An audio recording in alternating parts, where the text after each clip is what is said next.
স্বাগতম আজকের বাংলা নিউজে। শুরুতে দেখবেন সংবাদ শিরোনাম, এরপরে দেখবেন সম্পূর্ণরূপে বিস্তারিত। সমন্বয়কদের শায়েস্তা করা হবে, কঠোর হুঁশিয়ারি দিলেন বিএনপি চেয়ারম্যান তারেক রহমান।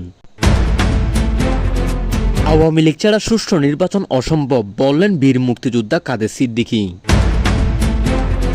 সর্বশেষ দেখবেন নরসিংদীতে বিএনপি নেতা চাঁদাবাজির কারণে আটক।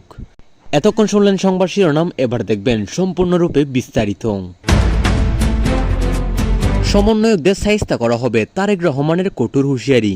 বিএনপি চেয়ারম্যান তারেক রহমান সমন্বয়কদের বিরুদ্ধে কঠোর অবস্থান ঘোষণা দিয়ে বলেছেন, যারা রাজনৈতিক স্বার্থে জনমনে বিভ্রান্তি সৃষ্টি করেছে এবং দেশের স্থিতিশীলতা নষ্ট করার চেষ্টা করছে তাদের শায়েস্তা করা হবে। তিনি অভিযোগ করেন, একটি গোষ্ঠী নিজেদের ক্ষমতা পাকাপোক্ত করতে প্রশাসন ও রাজনৈতিক কাঠামোর ভিতরের প্রভাব বিস্তার করছে। এইসব কর্মকাণ্ড গণতন্ত্র, জনগণের অধিকারকে বাধাগ্রস্ত করছে বলেও মন্তব্য করেছেন তিনি।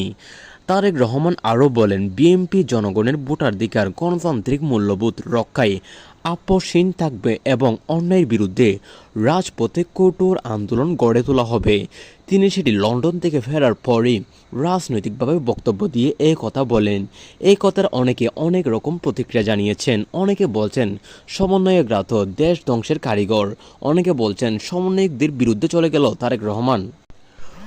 অপরদিকে আওয়ামী লীগ ছাড়া সুষ্ঠু নির্বাচন অসম্ভব বললেন বীর মুক্তিযোদ্ধা কাদের সিদ্দিকী।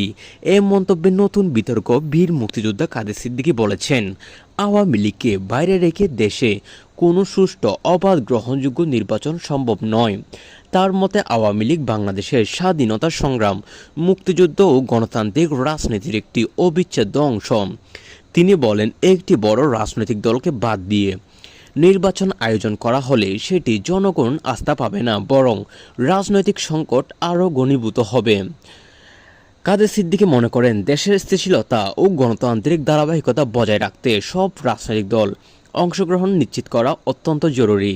তার এই বক্তব্যে রাজনৈতিক অঙ্গনে নতুন আলোচনা, বিতর্কের জন্ম দিয়েছে। বিশেষজ্ঞরা বলছেন, কাদের সিদ্দিকী ঠিকই বলছেন।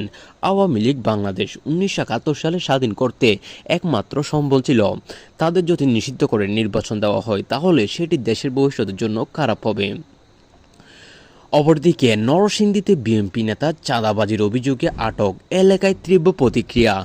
নরসিংদীতে চাঁদাবাজির অভিযোগে এক বিএনপি নেতা আটক করেছে আইন শৃঙ্খলা বাহিনী।